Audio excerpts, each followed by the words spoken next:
दोस्तों, अगर एक दिन आपके सामने कोई ऐसा इंसान आए जिसे देखकर पूरी दुनिया मुंह फेर ले, फटे कपड़े, कमजोर शरीर और हाथ में भीख का कटोरा, तो क्या आप उसकी मदद करेंगे या फिर बाकी लोगों की तरह उसे नजरअंदाज करके आगे बढ़ जाएंगे? क्योंकि दोस्तों, हर चमकती चीज सोना नहीं होती और हर फटे कपड़ों वाला इंसान गरीब नहीं होता।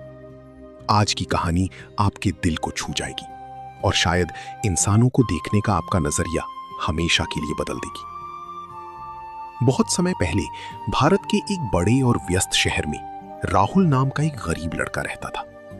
उसके पिता का देहांत बचपन में ही हो गया था और उसकी बूढ़ी मां कई सालों से बीमार रहती थी।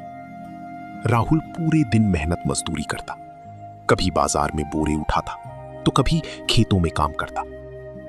लेकिन इतनी मेहनत के बाद भी घर में 2 वक्त का खाना जुटाना मुश्किल हो जाता था। उसकी छोटी सी झोपड़ी शहर के बाहर थी। बरसात में पानी अंदर भर जाता और गर्मियों में ऐसा लगता जैसे झोपड़ी आग बन गई हो। लेकिन दोस्तों, इतनी गरीबी के बाद भी राहुल के चेहरे पर कभी नफरत नहीं दिखाई देती थी। वो हमेशा दूसरों की मदद करने की कोशिश करता।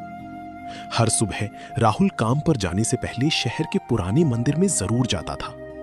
वहां मंदिर की सीढ़ियों पर एक बूढ़ा भिखारी बैठा रहता था। उसके कपड़े फटे हुए थे, बाल बिखरे हुए और हाथ में एक पुराना कटोरा रहता था। लोग मंदिर में भगवान को सोना चढ़ाते, लेकिन उस बूढ़े भिखारी की तरफ कोई नहीं देखता था। कुछ लोग उसका मजाक उड़ाते, अरे हटो यहां से, पूरा मंदिर गंदा कर रखा है। लेकिन राहुल हर दिन अपनी कमाई में से थोड़ा सा खाना उस बूढ़े को जरूर देता। एक दिन राहुल ने अपनी आखिरी रोटी भी उस भिखारी को दे दी। उसका दोस्त ये देखकर बोला, तू पागल है क्या राहुल? तेरी मां घर पर भूखी बैठी है और तू अपनी रोटी एक भिखारी को खिला रहा है। राहुल मुस्कुराया और बोला, भूख सबको लगती है दोस्त, और शायद आज इसे मेरी जरूरत मुझसे ज्यादा है। भिखारी ये सब चुपचाप सुन रहा था। उसकी आंखों में एक अलग ही चमक दिखाई दी। एक दिन उस बूढ़े भिखारी ने राहुल से पूछा, अगर तुम्हें बहुत सारा धन मिल जाए तो तुम क्या करोगे? राहुल कुछ पल चुप रहा। फिर उसने मुस्कुराकर कहा, मैं सबसे पहले अपनी मां का इलाज करवाऊंगा, फिर एक छोटा सा घर बनाऊंगा और उसके बाद गरीब लोगों की मदद करूंगा ताकि कोई और मेरी तरह दुख ना सहे। भिखारी ध्यान से राहुल की बातें सुनता रहा। उसकी आंखों में आंसू आ गए। उसने धीमी आवाज में कहा, आज के समय में भी ऐसे लोग जिंदा हैं। उस रात राहुल बहुत दुखी था। घर में दवा खत्म हो चुकी थी। मां की तबीयत लगातार बिगड़ रही थी। राहुल आसमान की तरफ देखकर बोला, हे भगवान, मैं मेहनत भी करता हूं, किसी का बुरा भी नहीं चाहता, फिर मेरी जिंदगी इतनी कठिन क्यों है? लेकिन दोस्तों, कई बार भगवान हमारी परीक्षा लेते हैं और जब इंसान मुश्किल समय में भी अच्छा बना रहता है, तभी किस्मत बदलती है। अगली सुबह अचानक पूरे शहर में हलचल मच गई। महल के सैनिक घोड़ों पर बैठकर मंदिर की तरफ जा रहे थे। लोग डर गए। सब सोचने लगे कि आखिर हुआ क्या है।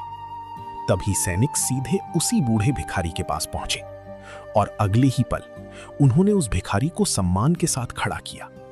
पूरा शहर हैरान रह गया। जो इंसान कल तक मंदिर की सीढ़ियों पर बैठा भीख मांग रहा था, आज सैनिक उसके सामने झुक रहे थे। राहुल की आंखें आश्चर्य से फैल गईं। तभी एक सैनिक जोर से बोला, महाराज, महल चलने का समय हो गया है। पूरा शहर सन्न रह गया। असल में वो कोई साधारण भिखारी नहीं था। वो पड़ोसी राज्य का राजा था, जो भेष बदलकर लोगों की सच्चाई परखने आया था। राजा ने राहुल की तरफ देखा और मुस्कुराए। उन्होंने कहा, राहुल, जब पूरी दुनिया मुझे ठुकरा रही थी, तब तुमने मुझे इंसान समझकर सम्मान दिया। राहुल घबरा गया। महाराज, मैं तो बस अपना फर्ज निभा रहा था। राजा की आंखों में संतोष दिखाई दिया। उन्होंने कहा, जिस इंसान के दिल में दया हो, वही इस दुनिया का सबसे अमीर इंसान होता है। कुछ दिनों बाद राहुल को महल बुलाया गया। वो डरते डरते महल पहुंचा। इतना बड़ा महल उसने पहली बार देखा था। राजा सिंहासन से उठे और पूरे दरबार के सामने बोले, आज से राहुल हमारे राज्य का मंत्री होगा। पूरा दरबार हैरान रह गया। कुछ अमीर मंत्री आपस में फुसफुसाने लगे, एक गरीब लड़का मंत्री बनेगा? इसे राजकाज के बारे में क्या पता? तभी राजा जोर से बोले, जिस इंसान ने गरीबी में भी इंसानियत नहीं छोड़ी, वही सबसे बड़ा अमीर है।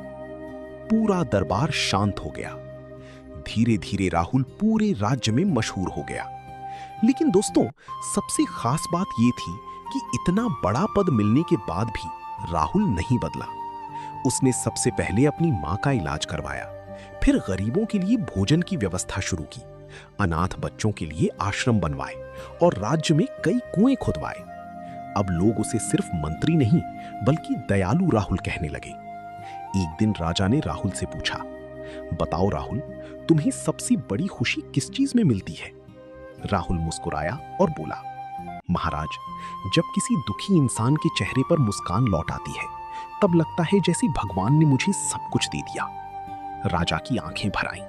उन्होंने कहा, यही वजह है कि तुम इस राज्य के सबसे योग्य इंसान हो। दोस्तों, आज की कहानी हमें यही सिखाती है कि जिंदगी में कभी किसी इंसान को उसके कपड़ों या उसकी गरीबी से मत आंकिए, क्योंकि कई बार फटे कपड़ों में बैठा इंसान भगवान का भेजा हुआ इम्तिहान होता है।